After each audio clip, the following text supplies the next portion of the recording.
Hey guys, Seeney here, and welcome to another episode on the Australian Wealth channel. And this has been a much requested video by folks, and today we are going to talk about how to become a millionaire.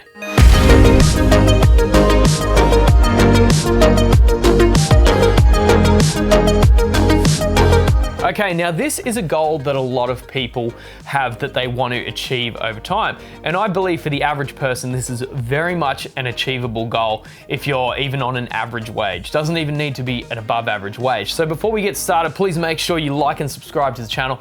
Helps to get these videos out to more people. So I want to give you guys a little bit of background as to who I am and who I am to be talking about something like this. So straight off the bat, not a millionaire, but I'm very much on track to being there in the next few years. And I think this, I'm in a really great position to be able to talk to people about this because it's really easy to see where I've come from to where I want to be. Now, a lot of people, just make millions straight off the bat. And I think for most people, that's very unattainable. It's not impossible, but I think for most people, it's a slow burn, it's a long burn. So I think from my perspective of me getting there in the next few years is going to be really valuable insight for people that also want to do something similar.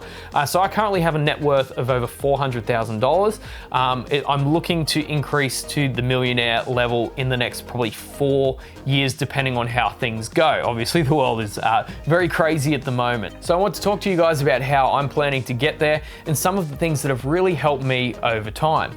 Now, one of the most important things to realize when you're looking to become a millionaire is that it is a long game. It's a slow burn. Now, a lot of people think that, most people just strike it rich overnight and all of a sudden they're a millionaire. Most people do not get there that way.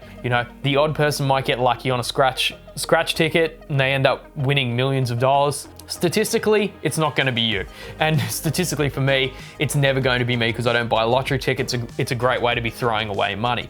Or people think, they just start a business and they become a millionaire overnight. It's not the case for a lot of businesses. So it is a slow burn. You need to realize that this could potentially take, 5-10 years to reach that goal. So the most important thing is that you're consistently working towards that goal. Very common misconception that people just earn money straight up and they become a millionaire. Now, number 2, which I think is absolutely crucial, is to continue to work on getting a high income. Now, there's no two ways about it. If you earn $1 million in a year, then you're gonna get to a millionaire status a lot quicker than someone that earns $50,000 a year. It's a numbers game. You can't make it any more simple than that. Obviously, if you're spending $1 million a year, that's not gonna be very helpful. But you've got much higher chance of becoming a millionaire if you have a high income. So that's something that I was really conscious of working towards. I was constantly doubling up my income, okay? I made $20,000 this year, how can I make 40? Made 40, okay, great. How can I make 80, 100? Okay, great, I made 100, okay. Awesome, I've made 100, how can I make 200? So I'm currently in that step of working out how I can double up from there. So it's always about constantly evolving and changing and learning new skills. So a high income is really important. It's not the be all and end all, but it just makes things a lot easier. It's simply maths. So number 3 is to have multiple income streams. Now, most people just have the one source of income. They just work their job and they collect their paycheck and that's how their money comes in. But for most people that are millionaires, the average I think is 6 or 7 different streams of income. For myself, I've got one business income, a second business income, third from the Department of Education if I ever feel like doing a teaching day, royalties that come from songs and music. I've also got dividend income and also rental income. So there's 6.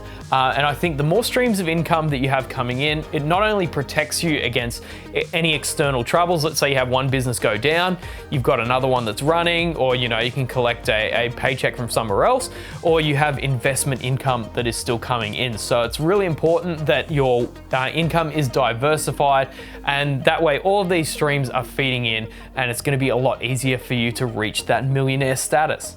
All right, now number 4 is to invest as much money as you possibly can.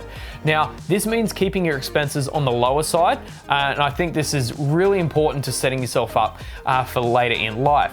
Now, if you are investing a lot of your money, then that is going to lead to much better results. So obviously, everyone's on a different income. The amount of money that you're going to be able to invest will vastly change. You know, most financial people, they say, you know, look, to invest 10% of your income, I think that's rubbish. You should be investing way more. Personally, I believe that you should be investing as much as you possibly can. You know, 20% is probably a good start. In the last 12 months, I've managed to invest 40% of my income, which I think is a pretty solid level, depending on what your income is. Obviously, if you're earning a lot more money, your expenses can be quite low. But if you're on a lower wage, let's say you're only making $40,000 a year, then your expenses are going to take up a lot more of that budget. So that's why constantly looking at getting a higher income is really important, because it feeds into this. It allows you to invest more money over time.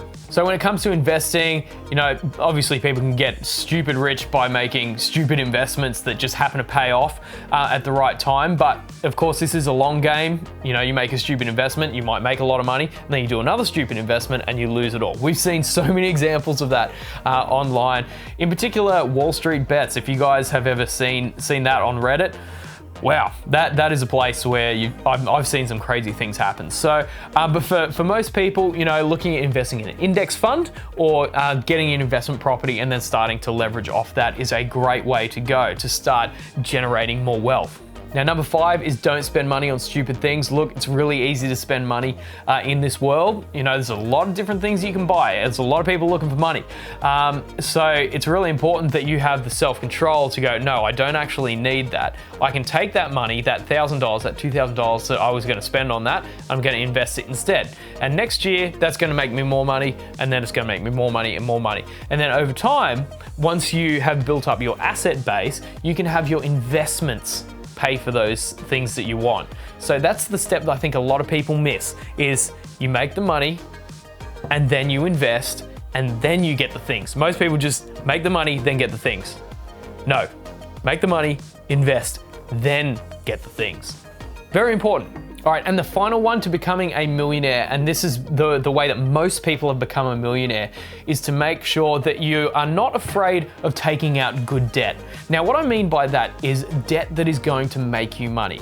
Now, the opposite of this would be something like financing a new car. That is probably the dumbest thing that you can do with your money, because you're not only buying something that's depreciating in value. Let's say you buy a $50,000 car, you drive it out, it's probably worth $40,000 straight off the bat. So you've lost 10 grand there. And on top of that, you're also paying interest on a depreciating asset. So you're also paying more on top of that for something that's going down in value. So make sure that you're not taking out that kind of debt, but you're taking out good debt that's going to make you more money. So for example, buying a rental property might be yielding about 7% return. You might be able to get a loan for just over 3%. Then that is an example of good debt, because taking out that money and borrowing that money is going to make you more. So real estate is a great way for people to become millionaires over time, because property values, you buy in the right area, they're going to continue to rise over time. So not all debt is evil, and this is what a lot of people really get wrong, and this is what really holds them back in the long run, is they don't want to be in debt at all. And look, I understand that can be a great feeling, not owing any money to anyone. If that's you, fine, great. But it's really important to note that you can get much better returns by using debt in an effective manner. So these are 6 really easy steps that I've kind of distilled into this video to become a millionaire. Some of these are a lot harder said than done, like increasing your income is not always the easiest thing to do, but it is easy, but it's not simple, if you understand what I mean. So thank you guys so much for watching this video. I hope that you guys can reach that millionaire status, but it's really important to have a plan. So make sure you got a plan and time frame that's realistic, and you have actionable steps that you can take yourself and make sure that you are accountable for. So thank you so much for watching. Make sure you like and subscribe to the channel, and we'll see you later.